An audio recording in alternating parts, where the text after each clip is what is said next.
Hey, thanks for tuning in to another at Ping. We're just fresh off of A1 and appropriately our first question is about A1. It says, Ping, what are your takeaways from A1? Scott. Scott, let's start with the 450 class. Some kind of good and bad or surprises and guys I thought would do better that didn't. Starting with the good, Jason Anderson. I was not sure what to expect out of him. I thought that was maybe the oddest move of all of them. And I wasn't sure, you just don't see much of him in the off season. Is he really out working hard or what's he doing? You just don't know. And so he was a big question mark coming in, but he showed a ton of speed. Barsha ruined his night pretty good, but he's got speed, and I'm anxious to see, where he puts it here these next few weekends. I think he's going to do really well. Cooper Webb, leaving Alden, I thought that was a huge question mark. A very ballsy move. Not a lot of guys that leave end up winning the following season when they leave him. So, and he showed up looking to me a little bit like thicker than I would say I've seen him before. So I was going, oh man, he had that little picture on the back of his helmet of a guy sitting on a couch, and I thought it was funny, but then I thought, man, I hope he rides well because it could be a bad look. But he's strong as ever. Probably one of his best finishes at A1, I think he said. So awesome stuff from him. Kenny always starts well. So my big question for him is, what about from Daytona on? How's he going to go? He always seems to either mentally or physically break down a little bit, and he can't keep that momentum going. He always looks great at the start of the seasons. Tomac was a question mark for me. I really expected him to be a little better than that, but he's never good at the opener. He always kind of rides a little tight, and it takes him some time to work into it. It wasn't a terrible finish, but it certainly wasn't what some have anticipated. We were hearing a lot of good things about him at the test track early on. Dylan Ferrandis, another kind of bummer. I really thought he would carry momentum from his national championship last year, and we'd see a completely different guy. He did not look comfortable all day. And then Mookie was a big surprise to me. Malcolm Stewart, blazing fast all day in practice. He looks lean. He looks like he's had a great offseason. I thought this could be it. This could be his year. And then once the gates dropped, though, for the races, it was a different guy. And Sexton was a little bit of a up and down night. Obviously, great riding. His technique is flawless, but he's just getting a little bit impatient. He's got to realize that he doesn't have to win right now. Take your time. You can just see the inexperience between him and a guy like Ken.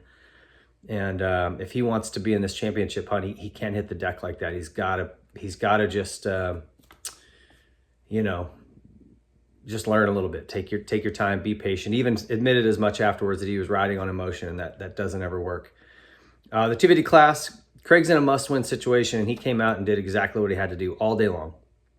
I was really impressed with Seth Hamaker. I thought he rode really well. He didn't let Craig get too far out in front. And I'm anxious to see if he's got any more speed in the tank to run with Craig. But we'll see. Good ride. Hunter, great clutch ride for him. That championship could have slipped away last night, and he kept himself in the hunt.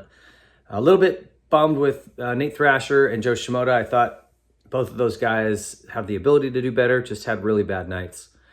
So see if those guys can rebound. It's just such a short series, man. You only get really one bad round, and you better start winning some races afterwards if you want to be in that title hunt. And then obviously a bummer with Jalik Swoll and Colt Nichols. Two guys I thought would be in the title fight, and looks like their seasons are over. So such a bummer. Wishing those guys the best. Hope they get well. Scott, thanks for sending in that letter. Next one says, hey, Ping, you may or might not have answered this before, but with the electric bikes right around the corner, do you think there'll be an Supercross EMX series? Something that starts the process of racing into developing the technology without hopping in right next to 450s.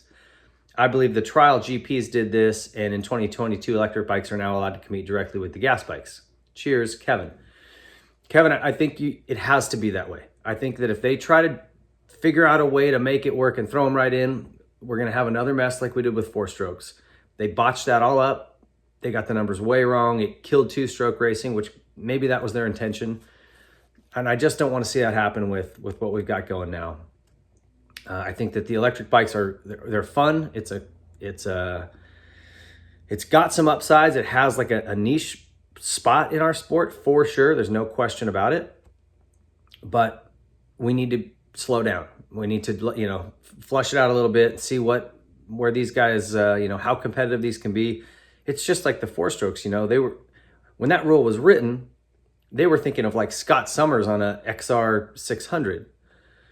And what it ended up being was, like a superbike engine split in half, just take one of the cylinders and now you've got a four-stroke race bike, and the performance is way better than anything they could have ever imagined. So I don't want to see that happen with electric. The possibility is certainly there that you just make gasoline engines obsolete. And again, maybe that's their play. But I hope that we can start with something on their own, some local races, some classes at Loretta's specifically for the e-bikes, things like that. And then after a few years, when we kind of know what the capabilities are and where the technology is going, then we figure out how to implement them into pro racing if we do. So that's my hope. I hope that's right. And I think you also have to time it with the kids that grew up on them. Kids that are right now riding electric bikes, whether it's the Stasic or then bumping up to the KTMs, they're used to electric. They don't even understand gas-powered engines, how they work, the sound. So if then you build one that's sort of a 65 replacement, then an 85 replacement, and so on, and kind of grow with those kids, it's a natural progression. So I think we're even still a little early on it. That's why I say let's give it a few years to work itself out. So anyway, thank you. Last question says, hey, Ping. First off, I love the Whiskey Throttle Show. Thank you. Second, my question is, why is it that a kid who's won a Loretta's title, German Supercross Championship, and an Arena Cross Championship, and has had some decent finishes in Supercross, struggle to find a ride and get sponsors? I'm talking about a local kid in my area named Ryan Brees. In my opinion, he's a great ambassador to our sport, always shows love to the little kids and fans. I think with a decent team, he could make top 10s in Supercross. He had a 14th in Supercross on the HEP Suzuki team as a fill-in rider, consistently finishing ahead of their signed guys. Any insights or tips for him would be great. Keep up the great work, Andy. Listen, watching last night, Brees got himself into the main event, which was a huge feat. There was a lot of good guys that didn't make it. So the kid obviously has talent. He's a great rider, but just making main events does not qualify you for a factory ride. This is the privateer struggle. You have got to get the best equipment you can get the best support you can get, and you've got to go make a name for yourself. You have to beat those factory guys. So that's top 10s for the 450 class. Supercross outdoors, I don't care. You need to be in that top 10. Doesn't have to be every time, but occasionally, so that at the end of the year, as these team managers are looking through their roster, the results going, oh, Brees, top 10, you got an 8th here, you got a 7th here. That's really good. If he's riding the 250 class, you need to be in the top 5. That's just what you have to do. I was a full Suzuki privateer my first 2 years of racing, getting some bikes and some parts, that was it. And I ended up with 3 top 5s at the Outdoor Nationals and a bunch of top 5s in Supercross, and I got a pro circuit ride. That's what you have to do. You've got to go in with inferior equipment and compete. And then once you do that, you will get a ride. They are looking for a talented young kid that's hungry. He's close. So my advice to him is just keep working hard, keep pushing. If his bike's not good, make it good. Find people to help you and get that equipment the best you can get it and go out and put in some results. Sounds like he's got kind of the whole package if he can just get those results up a little bit better. So best of luck to him. Thanks for the questions. Looking forward to Oakland next weekend. Thanks, guys. See you next week.